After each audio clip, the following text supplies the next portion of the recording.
अस्सलाम वालेकुम, आदाब, सत श्री अकाल। दोस्तों, मैं अयूब अयूबी आम मीडिया की जानिब से आपकी खिदमत में हाजिर हो रहा हूँ। दोस्तों, आपको हम अप्रिशिएट करते हैं कि बहुत सारे लोग हमें फ़ोन भी करते हैं और बहुत सारे लोग हमें अप्रिशिएट कर रहे हैं और कमेंट भी कर रहे हैं कि आपका काम बहुत अच्छा है। बहुत बहुत शुक्रिया दोस्तों। नाजरीन, आप लोगों का हम वाकई में शुक्रिया अदा करते हैं, लेकिन हमें और भी आप हमें अपनी राय, अपने कमेंट ज़रूर डालें। तो दोस्तों, वीडियो को आगे बढ़ाते हैं। जैसा कि हम आपके सामने आते हैं कि एक मंजरनामा पेश करते हैं ईरान, इसराइल और अमेरिका के वॉर का, और उसके साथ में पस मंज़र जो है उसका, उस पस मंज़र में क्या चल रहा है वो हम आपको बताते हैं दोस्तों। जैसे कि दोस्तों, हमने कुछ वीडियो पहले आपको बताया था कि सऊदी अरबिया और ईरान के फॉरेन मिनिस्टर की बहुत सारी बातें, गुफ्तगू उनकी हुई टेलीफोनिक गुफ्तगू हुई, जिसमें बहुत सारी बातें इस जंग के बारे में हुई। और वो भी ये जंग जो 28 फरवरी से जो शुरू हुई, उसके बाद पहली मर्तबा वो बात हुई थी। ये हमने आपके सामने रखा था दोस्तों, और उसका ही नतीजा अब सामने आता जा रहा है। जैसे कि हमने एनालिसिस भी किया था कि कुछ ना कुछ हो रहा है, कुछ ना कुछ चल रहा है दोस्तों इन अरब ममालिक में, और ख़ास तौर से सऊदी अरबिया जो है, ये एक बहुत अच्छी बात मिडिल ईस्ट के लिए भी और सऊदी अरबिया के लिए भी है कि दोस्तों अभी जो हमारा जो एनालिसिस है और उसका जो हासिल था वो भी सामने आ रहा है कि अब मिडिल ईस्ट के ममालिक जो है वो आहिस्ता आहिस्ता, कुछ ममालिक ईरान से बात कर रहे हैं और ईरान भी उनसे बात कर रहा है। ईरान तो पहले से ही उनसे बात करते ही रहा था, अब और बातें कर, जैसे कि कतर ने तो पहले ही बात की है। लेकिन सबसे बड़ी बात आती है सऊदी अरबिया, क्योंकि सऊदी अरबिया जो है ये सबसे बड़ा मुल्क है मिडिल ईस्ट में दोस्तों, और जिसको बड़े भाई की तरह लोग मानते हैं सब लोग। और जितने भी अरब ममालिक है, जीसीसी कंट्रीज जो है, उसके अंदर उनकी अच्छी धाक है दोस्तों, क्योंकि सबसे बड़ी मिलिट्री है। मक्का मदीना उनके पास है, जो कि पूरी दुनिया का सेंटर है दोस्तों। और ये बात मानी जाती है कि ये बहुत बड़ा मुल्क है एक जीसीसी कंट्री में, और वो उस तरह से रहते भी है और उस तरह से अपने दूसरे छोटे भाइयों या दूसरे ममालिक का वो ख्याल भी रखता है सऊदी अरबिया। तो दोस्तों, ये एक बहुत अच्छी बात सामने आ रही है। जैसे हॉर्मूज के अतराफ जो घेराबंदी अमेरिका ने की है दोस्तों, उस घेराबंदी के खिलाफ सऊदी अरबिया ने अपना बयान जारी किया कि इसको हटाया जाए, आप ऐसा न करें दोस्तों। वैसे तो ये बातें तो चाइना और रशिया भी कर रही। चाइना के कुछ जहाज निकल गए, जिस तरह से अमेरिका ने बोला था हम किसी को गुजरने नहीं देंगे, हम यहाँ से कोई भी जहाज गुजरने नहीं देंगे, अगर वो हॉर्मूज से ईरान ने छोड़ भी दिया तो हम नहीं छोड़ेंगे। लेकिन क्या हुआ? चाइना ने जिस तरह से धमकी दी अमेरिका को कि मेरे जहाज जाएंगे, और अगर मेरे जहाज़ों को कुछ नुकसान पहुंचा तो उसका जो भुगतान है वो आपको भुगतना पड़ेगा, और वो बुरा होगा, बहुत बुरा होगा। चीन के जो प्रधानमंत्री या चीन के जो प्रेसिडेंट है, उन्होंने ये बयान किया, बोलते नहीं बहुत ज़्यादा, उन्होंने भी बयान दिया। तो ये बहुत ही सीरियस मामला हो गया। अब क्या हुआ? सऊदी भी बोलने लगा है। सऊदी ने भी कहा कि भैया ये बंद करो, आप यहाँ पे अपना घेराबंदी तोड़ दो, निकल जाओ यहाँ से। और सऊदी चाहता है कि अब अमेरिका यहाँ से निकल जाए दोस्तों। ये बात power game, world order change दोस्तों, इस बात को न भूलिए आप। हम इस बात को इसलिए बार बार दोहराते हैं क्योंकि ये हमारा तज्जिया, ये हमारा एनालिसिस है कि ज़रूर कुछ ना कुछ चेंजेस हो गए इस वॉर के बाद। और अब देखिए ना, 3 या 4 जहाज गुजर चुके, निकल गए स्ट्रेट ऑफ हॉर्मुज से, और अमेरिका ने कुछ भी नहीं किया, वार्निंग भी नहीं दी। इसका मतलब क्या है? इसका मतलब ये है कि अब अमेरिका ये समझ रहा है कि भैया जल्दी जल्दी निपट लो, वरना जो बचा कुचा है वो भी निकल जाएगा। इसलिए जब सऊदी अरबिया ने ऐसा कह दिया तो ये बात अब अरब ममालिक की समझ में आ रही है कि हमारे लिए हमारा जो नुकसान हो रहा है, क्योंकि स्ट्रेट ऑफ हॉर्मुज बंद है, उससे जो उस नुकसान हो रहा है वो अलग है, लेकिन सऊदी अरबिया को ख़ास तौर से ज़्यादा नुकसान कैसे होगा, क्योंकि सऊदी अरबिया के दोनों साइड सील है। तो उसका दूसरा जो है रास्ता ऑयल का वो है बाबुल मंदब, और बाबुल मंदब से उसका सारा ऑयल जो है वो बाहर जाता है और सऊदिया में दूसरे जो खाने पीने की जो दूसरी अशिया है वो चीज़ें वो आती है। तो उससे बहुत बड़ा एक सपोर्ट है। अगर वो कहीं बंद हो गया, हुतीज़ अगर इसमें एंटर हुए, जैसे कि हमने लास्ट एपिसोड में कहा था कि हुतीज़ ने कहा कि हम एंटर हो रहे, और अगर कभी ईरान ने हुतीज़ को इशारा किया और अगर हुतीज़ इसके अंदर एंटर हुए और बाबुल मंदब बंद हुआ, फिर तो पूरी दुनिया में बहुत ही बवाल मच जाएगा, और ख़ास तौर से अरब ममालिक, ख़ास तौर से सऊदी अरबिया।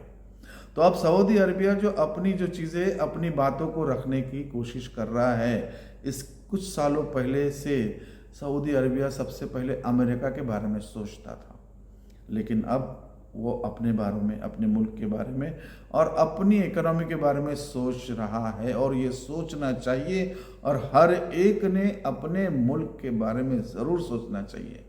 दूसरे भी ममालिक, दीगर ममालिक ने भी इस बातों को सोचना चाहिए, और वो सोचेंगे, क्योंकि जब सऊदी ने कह दिया है तो 80% ममालिक जीसीसी कंट्रीज़ के सऊदी के साथ में, ऐसा हमें लगता है, हमारा तजिया ऐसा कह रहा है। हम तो दुआ करते हैं कि सारे मिलके एक उनका एक ये बनाए। दोस्तों, इस बात को हम इस तरह से भी थोड़ा सा समझ सकते हैं कि अब सऊदी अरबिया ईरान से सऊदी अरबिया अमेरिका से, माफ़ कीजिएगा, अमेरिका से अपना पल्ला झाड़ रहा है। उन्हें कह रहा है कि भाई आप यहाँ से निकल लो, बहुत हो गया, इतने सालों तक हमने बहुत झेला आपको, इतने सालों तक बहुत सारा पैसा बहुत कुछ दिया आपको, लेकिन बर्बादी हमारी हुई आपकी वजह से। किसकी वजह से दोस्तों? इजराइल, उसकी वजह से। अमेरिका भी ये करता नहीं करता था, लेकिन उसकी क्या मजबूरी है। लोग तो बहुत सारी फाइलों के बारे में बात करते हैं दोस्तों, वो फाइलों की जिक्र हम नहीं करते। उन फाइलों में कौन से मुल्क किस तरह से झुके हुए हैं इनके आगे, वो तो आप अच्छी तरह से जानते हैं। लेकिन अब जबकि सऊदी अरबिया ने ये कह दिया है कि भाई आप निकल जाओ, और कुछ हज़ार मिलिट्री या अफवाज के पाकिस्तानी मिलिट्री जो है वो सऊदी में दाखिल हुई है और सऊदी में मौजूद है। दोस्तों, इस बात को नज़रअंदाज नहीं कर सकते। बहुत से फाइटर जेट्स भी आए हुए हैं, और अब सऊदी जो है अपना सिक्योरिटी और सेफ्टी का जो दायरा है या हिफाजती इंतज़ाम जो है वो कुछ हद तक स्लोली पाकिस्तान के हवाले कर रहा है। अच्छी बात है दोस्तों। तो दो मुस्लिम, जैसे कि उनकी ट्रीटी भी हुई है, सऊदी और पाकिस्तान की जो डील हुई है कि ये दोनों ममालिक अपनी सेफ्टी और सिक्योरिटी के लिए एक दूसरे के साथ मिल के काम करेंगे, उसी का ये नतीजा है। और मौका भी आ गया। देखिए मौका किस तरह से आया और समझ भी आई, और वक्त पर यह फैसला लिया भी जा रहा है। अब दोस्तों फिर वही बात, गेम चेंजर कौन है, किसने ये गेम चेंज किया है, ये सोचने पर किसने मजबूर किया है। वाकई इस बात पर गौर करना जरूरी है दोस्तों। आप भी सोचिए, हम भी सोचते, कमेंट जरूर कीजिए। हम जो बोल रहे हैं उन बातों से जो पीछे जो पस मंजर जो चल रहा है या एनालिसिस जो सामने हम रख रहे हैं वो किस तरह से सही होते जा रहा है दोस्तों। जैसे कि हमारे एनालिसिस और हमारे जो एपिसोड्स है आप ज़रूर देखिए दोस्तों, पिछले भी एपिसोड देखिए। अगर आप वो एपिसोड देखेंगे और कंटिन्यूशन में देखेंगे तो आपको पता चलेगा कि स्टेप बाय स्टेप जो भी चीज़ें हम कहते जा रहे हैं वो किस तरह से सच होते जा रही है, या वो किस तरह से मंजरनामा आपके सामने आता जा रहा है। तो कमेंट बॉक्स में ज़रूर कमेंट कीजिएगा दोस्तों, ज़रूर कमेंट कीजिएगा कि आपको हमारा ये वीडियो कैसा लग रहा है, किस तरह से होना चाहिए और क्या इसके अंदर होना चाहिए, या आपकी तरफ से ऐसा कुछ मौजू जिस पर हम बात कर सकें। लेकिन अब तो ये मौका है कि ईरान और अमेरिका की जो वॉर चल रही है उसके बारे में हम लोग बात कर रहे हैं और उसका मंजरनामा पेश कर रहे हैं। तो दोस्तों ये बात बिल्कुल साफ हो गई है, अरब ममालिक के लिए तो अब ये बात बिल्कुल साफ हो गई है दोस्तों कि हमारी सेफ्टी और सिक्योरिटी करने अमेरिका तो नहीं करने वाला, बस हमसे लूट लपाट करके पैसे सब कुछ लेके जा रहा है। हमारा उनका ऑयल भी तो डॉलर में ही बिक रहा है, जिसकी वजह से अमेरिकन इकोनॉमी बढ़ते जा रही है। अब देखिए ना, 40 दिनों में 45 दिनों में आज ये जो जंग चल रही है 46 डे या 45 डे है अभी, आज जिस तरह से मैं आपके सामने हूँ 17 अप्रैल आपके सामने मैं ये पेश कर रहा हूँ। तो दोस्तों किस तरह से ये चीज़ें सामने आ रही है। अब कोशिश ये हो रही है कि बातचीत का रास्ता खुले। देखिए चाइना, रशिया और ये सऊदी का ये जो